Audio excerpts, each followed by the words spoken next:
الحمد لله سبحان الله الله أكبر كبيرا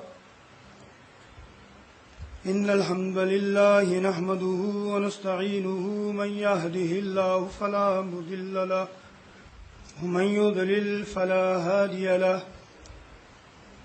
أشهد أن لا إله إلا الله وحده لا شريك له وأن محمدا عبده ورسوله اللهم صل على محمد وعلى آل محمد وبارك على محمد وعلى آل محمد كما باركت على إبراهيم وعلى آل إبراهيم إنك حميد مجيد أعوذ بالله السميع العليم من الشيطان الرجيم من همزه ونفخه ونفثه ومن أظلم ممن افترى على الله كذبا وهو يدعى إلى الإسلام والله لا يهدي القوم الظالمين يريدون ليطفئوا نور الله والله متم نوره ولو كره الكافرون هو الذي أرسل رسوله بالهدى ودين الحق ليظهره على الدين كله ولو كره المشركون. اللہ رب العالمین احکم الحاکمین کا ارشاد گرامی ہے، اس سے بڑا ظالم کون ہے جو اللہ تعالیٰ پر جھوٹ باندھے جبکہ اس کو دین اسلام کی طرف بلایا جا رہا ہو. اللہ تعالیٰ ایسے ظالموں کو ہدایت نہیں دیتا. اللہ رب العالمین کے نور کو یہ لوگ چاہتے ہیں کہ اپنے پونکوں سے یہ بجھا دیں، اور اللہ تعالیٰ اپنے نور کو کامل کر کے رہے گا. اللہ نے رسول صلی اللہ علیہ وسلم کو حق کے ساتھ مبعوث فرمایا تاکہ یہ دین اسلام ادیان باطلہ پر غالب آ جائے، اور اگرچہ یہ مشرکین کو کتنا ہی ناگوار کیوں نہ گزرے، اللہ رب العالمین نے اس دین اسلام کی آغاز میں ہمیں یہ بات سمجھا دی ہے کہ دین اسلام اللہ تعالیٰ کا یہ نور قائم ہو کر رہے گا، اور جو اس نور کی مخالفت کرے گا وہ ناکام ہوگا، اور ان کو یہ نور کسی طور پر نہیں بھاتا، ان کو کتنا ہی گراں کیوں نہ گزرے، خواہ وہ مشرکین ہو خواہ وہ کافرین ہو، ان پر کتنا گراں کیوں نہ گزرے، اللہ تعالیٰ اپنے دین کو غالب کر کے چھوڑے گا. یہ لوگ اللہ تعالیٰ پر جھوٹ باندھتے ہیں، اللہ نے وہ بات نہیں کہی ہوتی اور اللہ پر جھوٹ باندھتے ہیں، اور جبکہ اللہ تعالیٰ ان کو اسلام کی طرف بلا رہا ہے، اللہ کا رسول ان کو دین اسلام کی طرف بلا رہا ہے، اور وہ دین اسلام کو ماننے کے بجائے اللہ پر جھوٹ باندھتے ہیں کہ اللہ نے تو ایسا نہیں کہا ہے، اللہ کی شریعت میں ایسا نہیں ہے، حالانکہ وہ بات شریعت میں موجود ہوتی ہے. ان کی ان افتراء پردازیوں کی وجہ سے اللہ نے ان ظالموں کے لیے ہدایت کا راستہ بند کر دیا ہے. واللہ لا یہدی القوم الظالمین، یہ ظالم جو ہے اللہ تعالیٰ ان کو ہدایت نہیں دیتا ہے. اللہ کے دین کے ساتھ اختلاف کرنا بہت بڑی جسارت ہے. یہ وہ لوگ کرتے ہیں جن کا آخرت پر کوئی ایمان نہیں ہوتا، وہ اللہ سے ڈرتے نہیں ہیں، موت کی فکر نہیں ہے، اور دنیا کی خوشی کی وجہ سے وہ آخرت کے غم کو، آخرت کی فکر کو بلا بیٹھے ہیں. اللہ تعالیٰ قرآن مجید میں فرماتا ہے مَن يُشَاقِقِ الرَّسُولَ مِن بَعْدِ مَا تَبَيَّنَ لَهُ الْهُدَىٰ وَيَتَّبِعْ غَيْرَ سَبِيلِ الْمُؤْمِنِينَ نُوَلِّهِ مَا تَوَلَّىٰ وَنُصْلِهِ جَهَنَّمَ وَسَاءَتْ مَصِيرًا. جو رسول صلی اللہ علیہ وسلم کی ہدایت کے واضح ہو جانے کے بعد رسول کی مخالفت کرتا ہے، اللہ فرماتا ہے کہ ہم اس کو اس کے حال میں چھوڑ دیتے ہیں جس طرف وہ جا رہا ہوتا ہے. اللہ تعالیٰ اس کو ہدایت نہیں دیتا. پھر اللہ فرماتا ہے وہ نسلی جہنم، ہم اس کو جہنم میں داخل کریں گے، وہ سات مصیرہ، اور وہ برا ٹھکانہ ہے. بعض لوگ یہ خیال کرتے ہیں کہ یہ بڑے بڑے لوگ یہ نہیں جانتے اور آپ جانتے ہیں، ان کو اپنی آخرت کی فکر نہیں ہے، آپ کو ہے. یہ اپنی قبر کو نہیں جانتے، آپ جانتے ہیں. تو بتائیے کہ اللہ رب العالمین پہلے سے فرما رہا ہے کہ ہم ان کو ان کے حال پر چھوڑ دیں گے، ہدایت کا راستہ بند کر دیں گے، ان کو ہدایت نہیں ملے گی. اللہ کی منشا کوئی اور لوگ ہیں، کچھ اور لوگ آئیں گے، اللہ کے دین کو قبول کر لیں گے، اللہ کے دین کو وہ قائم کریں گے. اللہ کسی کا محتاج نہیں ہے، نہ کسی عالم کا اور نہ کسی جتھے والے شخص کا، نہ کسی قوت والے کا. ساری کی ساری قوت، ان القوت للہ جمیعا، سب کی سب قوت تو میرے اللہ کی ہے. لہذا یہ سمجھنا کہ سب کو فکر ہے، اللہ نے اس کی نفی کر دی ہے. قرآن مجید میں سب کو فکر نہیں ہے، ان کے اعمال نے ان کو ہدایت سے دور کر دیا ہے.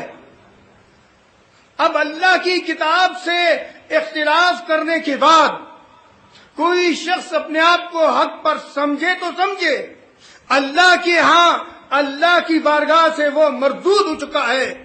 من احدثنا فی امرنا ھذا فهو رد، جس نے ہمارے اس امر دین میں، رسول اللہ صلی اللہ علیہ وسلم کا فرمان ہے کہ جس نے ہمارے اس امر دین میں نئی بات داخل کی فهو رد، وہ رد کر دیا جائے گا.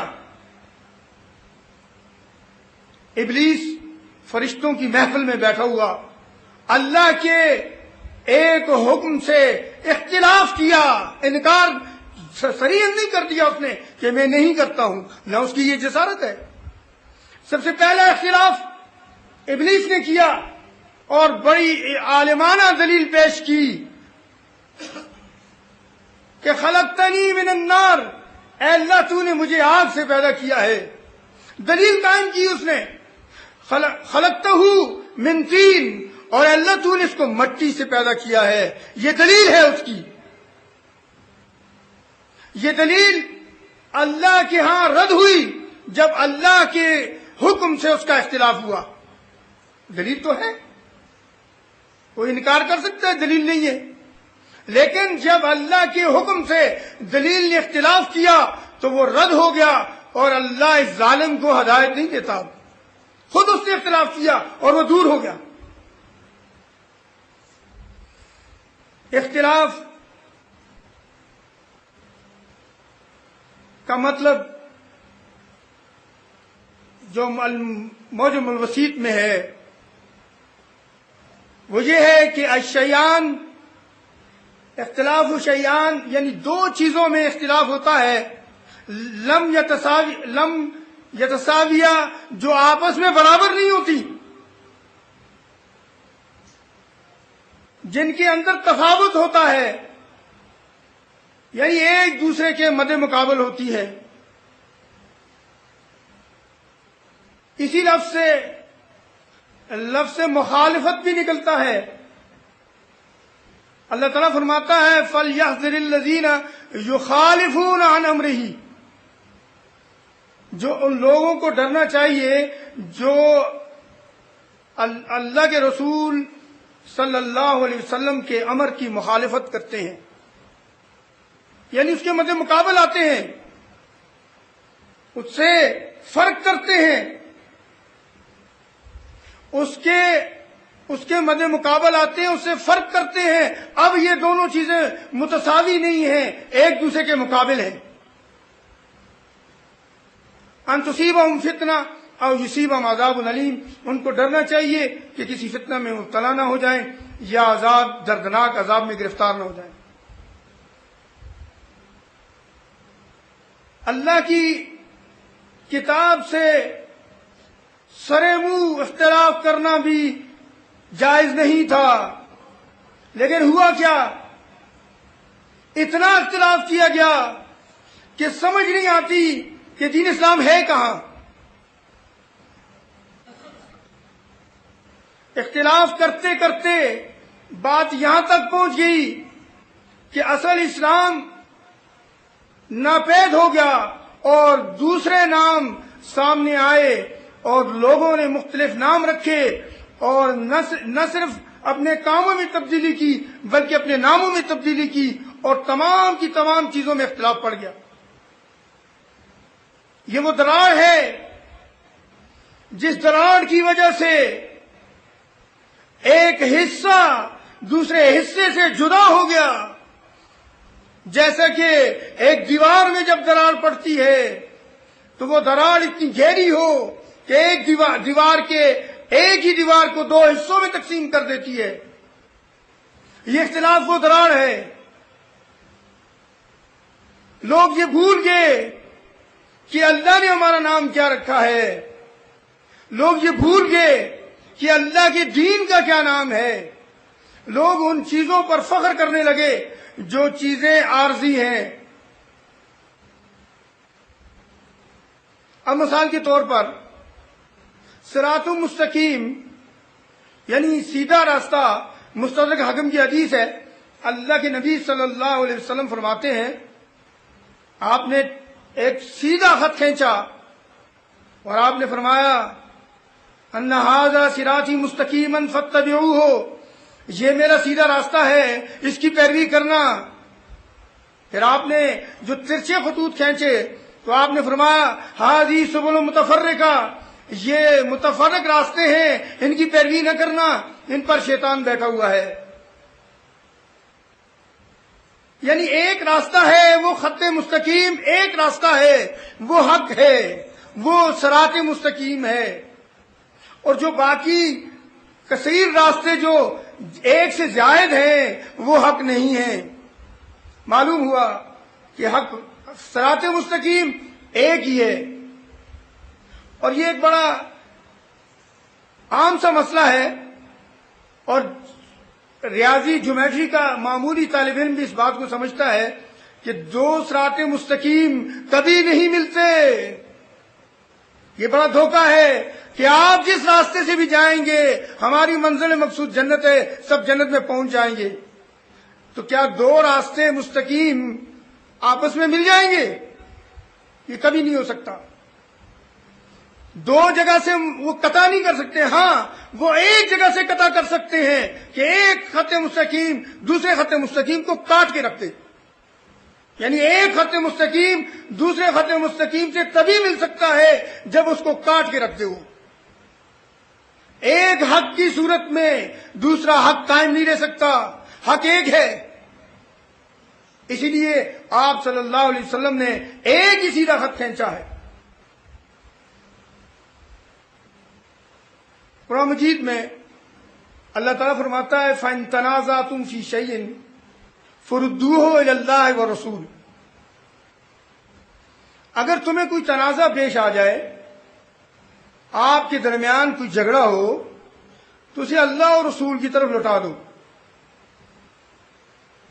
یعنی وہاں سے ہمیں صراط مستقیم ملے گا، اللہ اور رسول کی طرف لوٹانے سے ہمیں اصل صراط مستقیم مل جائے گا، اور وہاں سے جب جواب مل جائے تو ایمان کی نشانی یہ ہے، تو ہمیں یہ کہنا چاہیے اور کہنا پڑے گا کہ سمعنا واطعنا، ہم نے سن لیا اور اطاعت کریں گے۔ لیکن اگر پھر بھی اس کے بعد یہ الفاظ ہوں کہ ہم نے سن لیا ہم نافرمانی کریں گے، ہم نہیں مانتے، تو معاملہ یہ ہے کہ یہ صراط مستقیم سے بھٹک جانا ہے۔ یہی وہ لوگ ہیں جو اللہ کے نور کو بجھا دینا چاہتے ہیں، اور وہ تسلیم نہیں کرتے کہ اللہ کا دین آگے بڑھے، بلکہ وہ تو اس کی راستے میں رکاوٹ بننا چاہتے ہیں۔ لیکن اللہ تعالیٰ اپنے بندے لے آئے گا، ایسے لوگوں سے کام لے گا کہ جن لوگوں کے بارے میں کوئی خواب و خیال میں بھی نہیں سوچ سکے گا۔ اللہ تعالیٰ نے اصحاب الفیل کا کیا حال کیا؟ کیا ایک بہت بڑی فوج نہیں تھی؟ لیکن اللہ نے اس کو بھسم کر کے رکھ دیا چھوٹے چھوٹے پرندوں سے۔ اس فخر و گھمنڈ میں نہیں رہنا چاہیے کہ اللہ کے دین کے غلبے کے لیے یہ علماء نہیں ہوں گے تو دین غالب نہیں ہوگا۔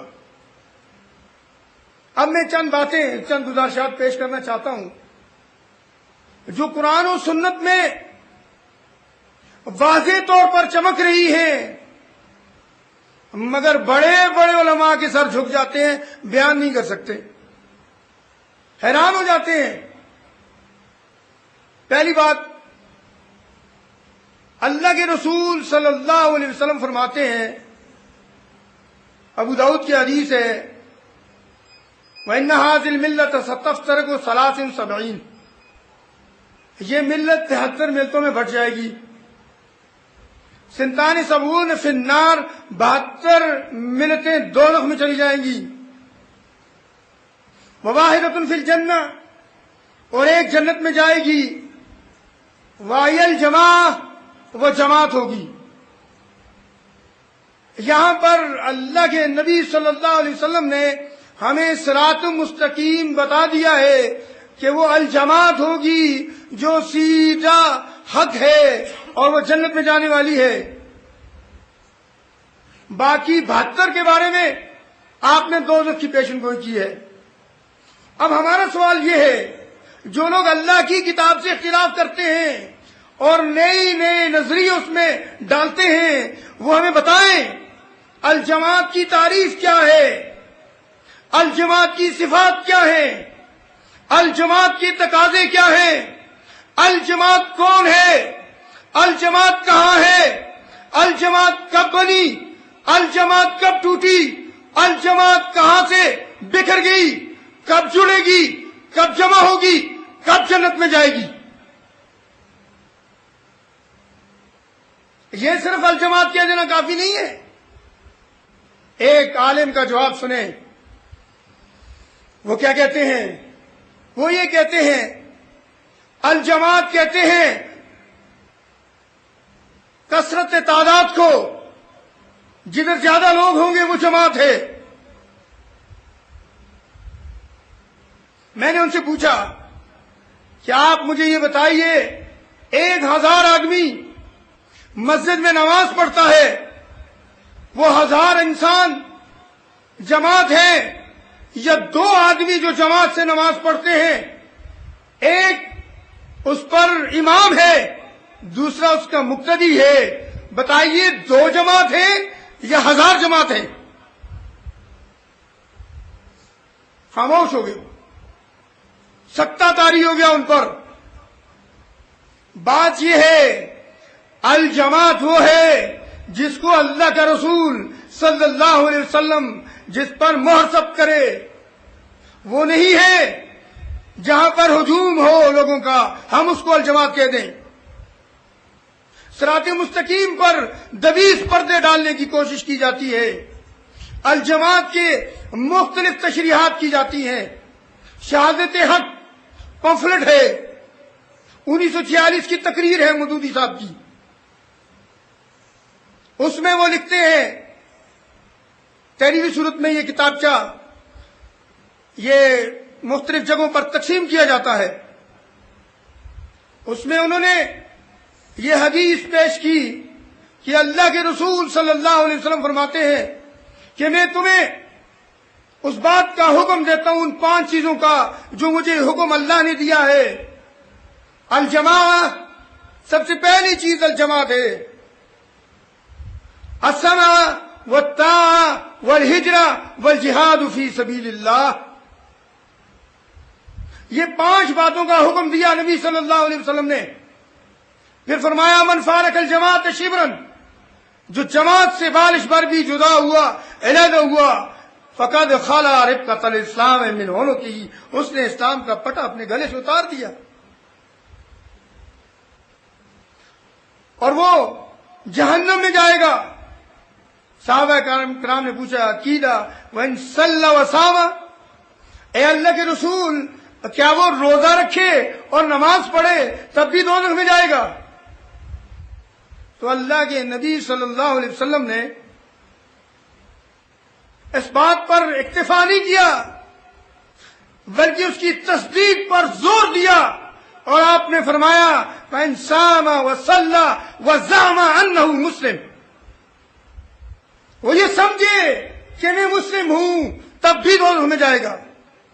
وہ روزہ رکھے، وہ نماز پڑھے، گمان بھی رکھے مسلم ہونے کا، یہ الجماعت نہیں ہے، سمع و طاعہ نہیں ہے، ہجرہ نہیں ہے، اور جہاد فی سبیل اللہ نہیں ہے، تو وہ جماعت سے الگ ہوا، بالش بھر بھی الگ ہوا، اس کا گمان اس کے کام نہیں آئے گا. اس کی تشریح میں اب معاملہ یہ تھا کہ یہ سمجھانا کہ جماعت کیا ہے. انہوں نے تشریح کیا کی ہے؟ تشریح یہ لکھتے ہیں، دیکھیں جب انسان اللہ تعالیٰ کی کتاب سے اختلاف کرتا ہے، اللہ کے نبی صلی اللہ علیہ وسلم کی حدیث کو برمحل پیش نہیں کرتا، اپنی عقل سے اس کی تشریحات کرتا ہے، تو وہ کس طرح گمراہ ہوتا ہے. واللہ نے سچ فرمایا واللہ لا یہدی القوم الظالمین، اللہ ظالموں کو ہدایت نہیں دیتا. ان کو سمجھ نہیں آتی اس آیت کا کیا مطلب ہے، اس حدیث کا کیا مطلب ہے، مفہوم سے وہ بہت دور ہوتے ہیں، اور پڑھنے والا حیران رہ جاتا ہے کیا یہ اسلام ہے؟ تو سنیے، وہ یہ لکھا ہوا ہے الجماعت سے مراد وہ جماعت ہے جس کو آپ حق پر سمجھیں، آپ اس میں شامل ہو جائیں. اور اگر آپ کو جماعت حق کا نہ ملے، آپ ہماری جماعت میں شامل ہو جائیں. ہماری جماعت آپ کو اچھی نہ لگے اور آپ کو حق جماعت بھی نہ ملے تو پھر آپ خود بنا لیں. اور کوئی آیت اور حدیث نہیں ہے اس پر. یہ ہیں دل کو لگنے اور بہانے والی باتیں، یہ شیطان کے وار ہیں. بتائیے کس آیت کی یہ تشریح ہے، کس آیت کا ترجمہ ہے کہ آپ کی مرضی آئے، آپ جس جماعت میں چاہیں اس میں شامل ہو جائیں، یہ الجماعت ہے. یہ ایک لفظ علماء کے سامنے رکھ کر تو دیکھیں آپ. ہم پر سوالوں کے بچاڑ ہوتے ہیں، آپ ہمیں سمجھائیں الجماعت کیا ہے. حدیثیں نکالیں نا. دین اسلام کامل ہے، اس میں تمام چیزیں اللہ نے بیان کر دی ہیں. اپنے فقہا کو بھی بلا لو، اپنے علماء کو بھی بلا لو، سب کے سب جمع ہو جاؤ، ہمیں یہ سمجھا دو وہ الجماعت کون سی ہے جو جنت میں جانے والی ہے، وہ کہاں کھو گئی ہے، کہاں گم ہو گئی ہے، آج کہاں ہے، اس کے دلائل کیا ہے. کتابیں خاموش ہیں، علماء خاموش ہیں، یہ بھی نہیں بتا سکیں گے. ہاں، اللہ کے رسول صلی اللہ علیہ وسلم کے فرمان سے یہ پتہ چل رہا ہے کہ اللہ کے نبی صلی اللہ علیہ وسلم نے فرمایا من مات ولیس علیہ امام جماعت مات میتۃ جاہلیہ، جس پر امام جماعت نہیں ہے وہ جاہلیت کی موت مرے گا. اور ایک حدیث میں ہے جو سلطان سے بالش بردار علیحدہ ہوا وہ جہنم میں پھینکا جائے گا. اس نے اسلام کا پٹا گلے سے اتار دیا. عجیب بات ہے، فرقوں کے اختلاف کو بھی رکھے سامنے اور فرقوں کا اختلاف الجماعت کے ساتھ رکھیں، آپ کو فرق واضح پتہ چل جائے گا. ایک فرقہ کہتا ہے اللہ کے رسول صلی اللہ علیہ وسلم حاضر و ناظر ہے، اور دوسرا فرقہ کہتا ہے نہیں ہے. ایک کہتا ہے تقلید فرض ہے، لازم ہے، دوسرا کہتا ہے نہیں ہے ہی نہیں ہے. ایک کہتا ہے دین اسلام ہے، دوسرا کہتا ہے نہیں ہے. ایک کہتا ہے یہ دین اس طرح سے ہے، دوسرا کہتا ہے نہیں ہے. معاملہ جب الجماعت کا آتا ہے تو یہ کوئی نہیں کہتا کہ یہ نہیں ہے. تمام باتوں میں اختلاف ہے. اتفاق کس بات پر ہے؟ اتفاق اس بات پر ہے کہ جو حق ہے اتفاق بھی ہے لیکن اس کو قبول کرنے میں پھر بھی پسو پیش ہے. عجیب بات ہے کہ جتنا بھی اختلاف ہوا وہ سارے کا سارا اس پہ کسی کا اتفاق نہیں ہے، نہ اس کے ایک دوسرے کے لیے ماننے کے لیے تیار ہیں، لیکن جو حق ہے اس کو سب مانتے ہیں. صحیح مسلم کی حدیث ہے، اللہ کے نبی صلی اللہ علیہ وسلم فرماتے ہیں لا تجتمع امتی علی الضلالہ علی الخطا، میری امت کبھی گمراہی پر اکٹھی نہیں ہوگی. اب میں چند مثالیں پیش کرتا ہوں. اختلاف نے برا حال کر دیا، عقل پر تالے پڑ گئے، علم کا قحط پڑ گیا، سمجھ میں نہیں آتی بات کیا ہے، سیدھی سیدھی باتیں ہیں. ایک مسلک کو دوسرا مسلک اس کا انکار کرتا ہے، سارے کے سارے مسلک جماعت المسلمین کا انکار نہیں کرتے ہیں. کیوں؟ حدیث ہے. اس طرح انکار نہیں کرتے کہ یہ نہیں ہے، کہتے ہیں یہ وہ نہیں ہے. ہم کہتے ہیں ہم مسلم ہیں، الجماعت کو ماننے والا مسلم ہوتا ہے. آپ کیا ہیں؟ آپ مسلم نہیں ہیں. کوئی شخص یہ نہیں کہہ سکتا کہ وہ مسلم نہیں ہے.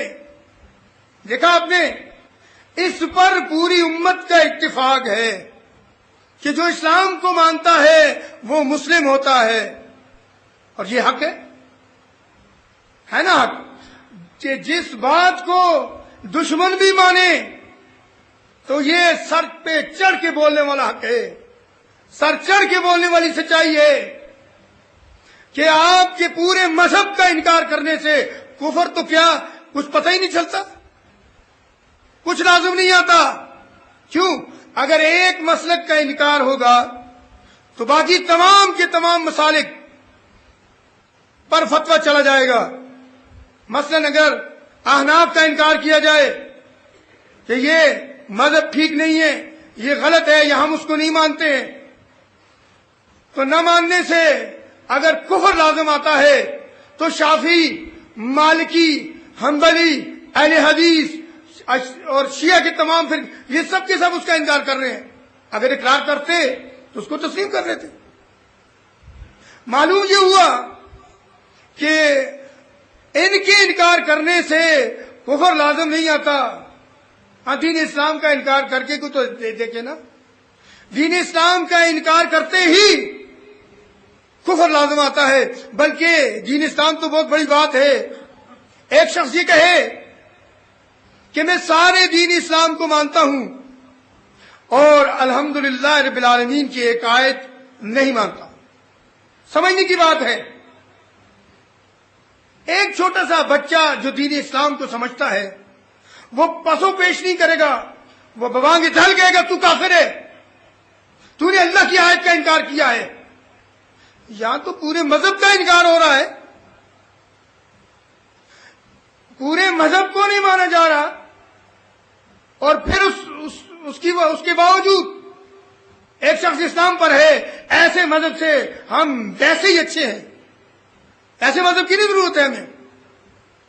اللہ کے رسول صلی اللہ علیہ وسلم کے زمانے میں جو دین تھا وہ اختلاف سے پاک تھا. اختلاف سے نبی صلی اللہ علیہ وسلم نے منع کیا، اور آج ان کی بیچارگی کی یہ حالت ہے کہ اس کے دفاع میں کوئی چیز پیش نہیں کی جا سکتی. چھوٹے چھوٹے مسائل بے شمار ہیں جن پر آیت اور حدیث اس کے مد مقابل ملتی ہے، اور ان کے مذہب میں کوئی چیز نہیں ہوتی. آپ پوچھیں کہ شافعیوں کے نزدیک جب شخص مسجد میں داخل ہو تو وہ نیت کر لے اعتکاف کی، اور اگرچہ وہ 1 گھنٹہ کا اعتکاف کیوں نہ ہو. بدایت المجتہد میں آپ دیکھیں 1 گھنٹے کا اعتکاف بھی ہے ان کے نزدیک. حدیث سے خالی ہے یہ بات، حدیث ہے نہیں ہے، اور وہ اس پر قائم ہے. دلیل مانگنے پر دلیل نہیں دے سکتے. ایک مذہب ایسا ہے جن کے نزدیک نماز کی نیت زبان سے ضروری ہے، لیکن جب ہم مطالبہ کرتے ہیں حدیث نہیں پیش کر سکتے. پشت کف سے گردن کا مسح کیا جاتا ہے اور اس کی کوئی دلیل نہیں ہے، اور یہ کہہ کر کہ یہ سنت ہی تو ہے اس کو چھوڑ دیا جاتا ہے. یہ نہیں دیکھتے کہ اللہ کے دین کے ساتھ ہم مخالفت کر رہے ہیں. دین اسلام کیا کہہ رہا ہے؟ اللہ کے رسول صلی اللہ علیہ وسلم، صحیح بخاری کی حدیث ہے، آپ نے ایک شخص کو یہ سونے کی دعا میں یہ الفاظ سکھائے، وَبِنَبِيِّكَ الَّذِي، صحابی نے پڑھا وَبِرَسُولِكَ الَّذِي. ایک لفظ ہے، کوئی حرج نہیں ہے. نہیں، صحیح بخاری کی حدیث ہے کہ اللہ کے رسول صلی اللہ علیہ وسلم نے اس کو ٹوکا، منع فرمایا کہ وہ لفظ کہو جو میں نے کہا ہے. باتوں ایک لفظ کی بھی معافی نہیں ہے، اور یہاں پورے کا پورا ایک رکن، ایک ارکان ختم ہو جائے تب بھی کوئی بات نہیں ہے. یہ تو وہ باتیں ہیں جو چھوٹی باتیں ہیں، یعنی مسائل ہیں. اجتماعی معاملات سے بات چل رہی تھی، میں آج دوبارہ اس طرف آتا ہوں. اجتماعی معاملات میں ہم ان کو پورے دین اسلام کی دعوت پیش کرتے ہیں. جو لوگ دین اسلام سے اختلاف کرتے ہیں اس میں سب کے سب لوگ شامل ہیں جو دین اسلام کے ساتھ ساتھ کسی اور مسلک، کسی اور مکتب فکر سے ان کا تعلق ہے. ان سب کے لیے دعوت ہے کہ ایک ایسی بات کی طرف آ جاؤ جو ہم بھی مانتے ہیں اور آپ بھی مانتے ہیں. یقیناً وہی سیدھا راستہ ہے. وہ یہ ہے کہ ہم دین اسلام کو اللہ کا دین مانیں. ہمارا دین صرف اسلام ہے. وَرَضِيتُ لَكُمُ الْإِسْلَامَ دِينًا، اللہ تعالیٰ تم سے بنیاد دین اسلام سے راضی ہے. یہ ہے نا ایک پوری عالمگیر دعوت. اور پھر دوسری چیز کیا ہے کہ ہم اپنا نام مسلم رکھیں، اپنے آپ کو مسلمین کہیں، جو آپ کو بھی منظور ہے اور ہمیں بھی منظور ہے. یہ ہے صراط مستقیم. اور ہم اپنا سب سے بڑا امام، ہمارا سب کا ایک ہی ہے، امام اعظم، سب سے بڑے امام محمد الرسول اللہ صلی اللہ علیہ وسلم. فرقہ وارانہ اماموں کو چھوڑ رہے ہیں. یہ ہے نا صراط مستقیم.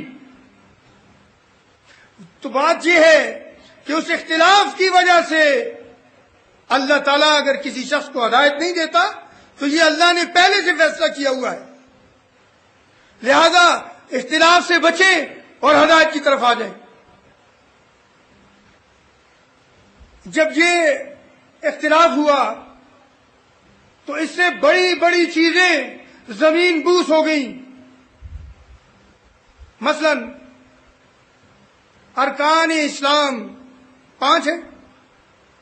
بنی الاسلام علی 5، شہادت اللہ الہ الا اللہ، واقیم الصلاۃ، وایتاء الزکوٰۃ، وصوم رمضان، وحج بیت اللہ. زکوٰۃ کی وجہ سے لوگ مختلف فرقوں میں، اختلاف کی وجہ سے فرقوں میں بٹ گئے اور امت ایک امیر سے محروم ہو گئی. جب امت میں ایک امیر نہ رہا تو ہر گروہ نے اپنا اپنا انتظامی معاملات کو الگ کر دیا اور امت کا شرازہ بکھر گیا. صحیح بخاری کی حدیث ہے، صحیح مسلم میں ہے کہ ابو بکر صدیق رضی اللہ تعالیٰ عنہ نبی صلی اللہ علیہ وسلم کی وصال کے بعد آپ نے فرمایا جس شخص کی طرف اگر بکری کا بچہ بھی زکوٰۃ میں بنتا ہے تو میں اس سے لوں گا.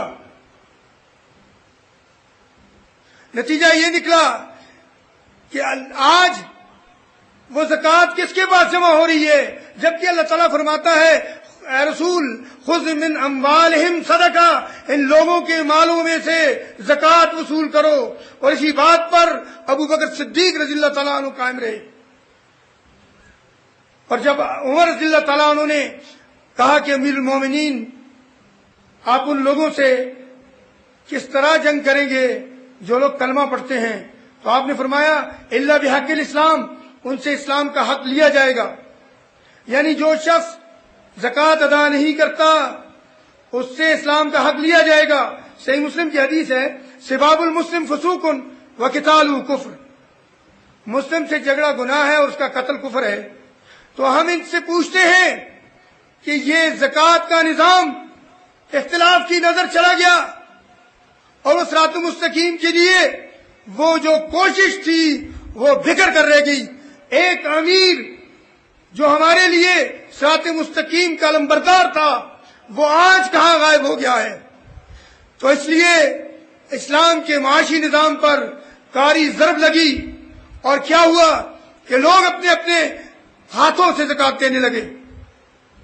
تو بتائیے کہ جو زکوٰۃ امیر کے پاس جمع ہونی تھی وہ متفرق ہوئی اور اسلام کی قوت کو نقصان پہنچا. تو یہ اختلاف ہے جس نے ہمیں مرکزیت سے توڑا اور صراط مستقیم وہی ہے جس میں اجتماعیت ہے, جس میں اللہ اور رسول کی اطاعت ہے. اور اگر ہم اللہ اور رسول کی اطاعت سے ہٹ جائیں گے, اجتماعیت کو چھوڑ دیں گے, تو رسول اللہ صلی اللہ علیہ وسلم نے فرمایا من فارق الجماعت عقید شبر فقط خلا ربقۃ الاسلام میں ہونے کی ہی. تو اس نے اپنا اسلام کا پٹا اپنے گلے سے اتار دیا جو جماعت سے علیحدہ ہوا. تو یہی علیحدگی ہے کہ اجتماعیت کا جو سر ہے وہ کاٹ کے رکھ دیا گیا, یعنی امیر ختم کر دیا گیا. لہذا آج پھر اسی طرح امیر کو قائم کر کے ایک جماعت کی شکل میں چلنے کی ضرورت ہے. وقول کو